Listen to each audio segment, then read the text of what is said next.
The leopard's cub fell into a half-collapsed well. One slip on the crumbling rim and it vanished into the dark, landing hard on dry stone. Above, the mother lunged forward, claws tearing at the edge, rocks tumbling into the hole.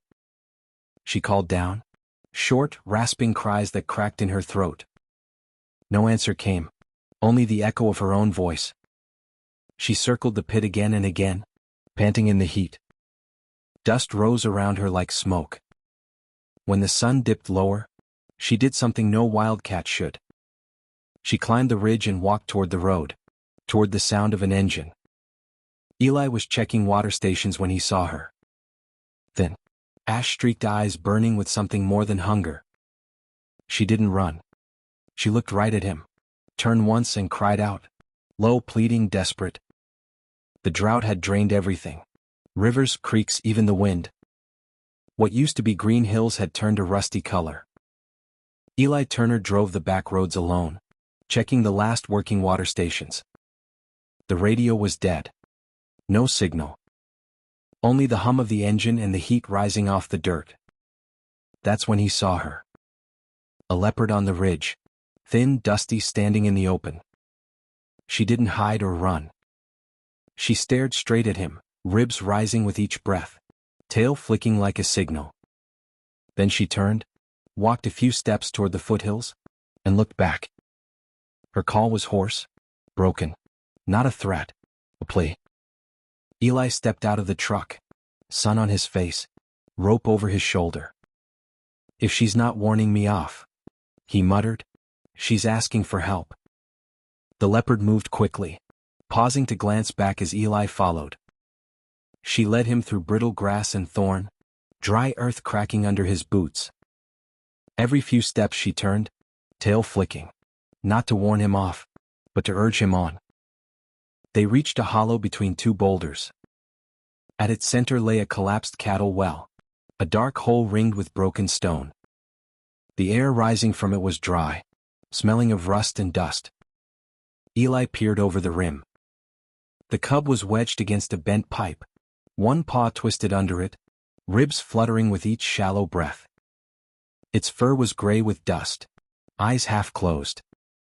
The mother stood above him, panting, sides heaving. She growled, low, uncertain, and took a step forward. Eli raised a hand, voice calm. Easy, girl.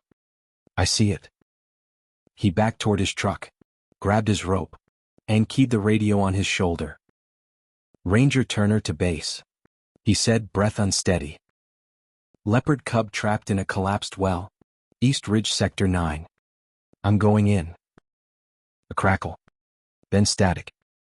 He waited. Nothing. The silence said everything. No backup, no signal, no time. He looked at the pit, then at the mother watching from the rocks. Her tail flicked once. All right, he muttered. It's just us. Eli exhaled, jaw tight. He clipped the radio to his vest, tied the rope to a fence post, and began his descent. His palms slipped, dry hot. He wiped them on his shirt, gripped again, and lowered himself halfway down. The walls flaked under his boots. Every rock shifted like it wanted to give way. The cub stirred weakly, letting out a thin cry. Eli braced himself, sweat running down his neck. Hang in there, little one, he murmured.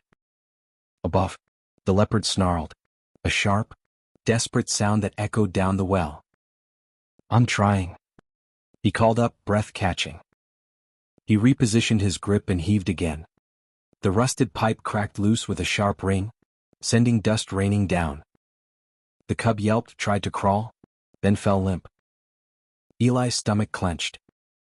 He crouched, sliding an arm beneath its chest. The body was light, trembling, heartbeat faint against his wrist. Got you. He climbed slowly, pushing with one leg, dragging both of them up inch by inch. The rope burned against his palms. Sunlight glared off the rim as he reached the top and rolled onto the dirt. The leopard stepped forward, tail lashing. Eli laid the cub in the shade between them and moved back, hands open. The mother crept closer, sniffed the cub, and gave a single deep chuff. Half growl, half breath. Then she bent down, took the cub gently by the scruff, and turned toward the hills. Eli stayed still, chest heaving, dust thick in his throat. The leopard looked back once, her eyes bright gold in the dying light, and then she was gone. He whispered, "You're welcome." The air was still after the rescue. No wind, no sound, only heat rising from the dirt. Eli knelt a few meters back, dust in his mouth, rope burning his palms. The mother leopard crouched over her cub, body curved around it. She didn't move at first, only watched it breathe. The cub's chest rose in uneven jerks, then stopped. She nudged it, gentle at first. No response. Eli's heart sank. He wanted to help but didn't move. The leopard growled low, fear in the sound. She licked the cub's side, faster, desperate. Her breath grew ragged. She paced in tight circles, tail lashing, eyes shifting between the cub and the man. Eli swallowed hard, his voice barely a whisper. "Come on, little one," he whispered. The cub's body shifted slightly. One paw dragged forward, scraping the ground. Then it coughed, a small, wet sound, and gasped for air. Eli froze, the sound cutting through him like a heartbeat he'd forgotten. The cub's sides fluttered, breath returning in uneven rhythm. Dust drifted from the rim, catching the light. For the first time that day, the air moved, a soft, trembling sigh through the heat. The mother seemed to sense it too. Every muscle in her body stilled. Then, with a low, trembling rumble that built deep in her chest, she pressed her forehead to the cub's side. The noise wasn't a growl this time. It was something else, relief breaking open. Eli felt it in his chest like an echo. The leopard stayed there for a long time, head bowed, the cub breathing against her neck. When she finally lifted her face, her eyes found him again. No warning.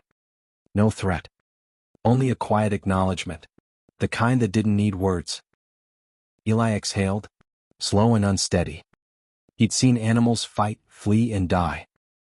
But never this fragile peace between fear and trust. The cub blinked, tried to stand, and fell. The mother leaned close, licking its fur, murmuring softly. Eli set his canteen on the ground and slid it forward. The leopard watched but didn't move, her breath steady now, her cub safe. A tear cut through the dust on Eli's cheek. She bent once more, lifted the cub in her jaws, and turned toward the ridge. Before the light took her, she looked back, one last time. That glance said everything. Gratitude, grace. Then she was gone. Eli stayed on the ridge after the leopard vanished. The wind had softened, carrying the scent of rain.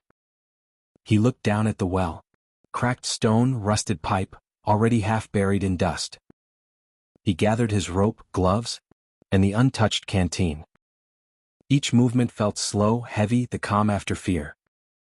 The sun sank low, painting the hills in copper and ash.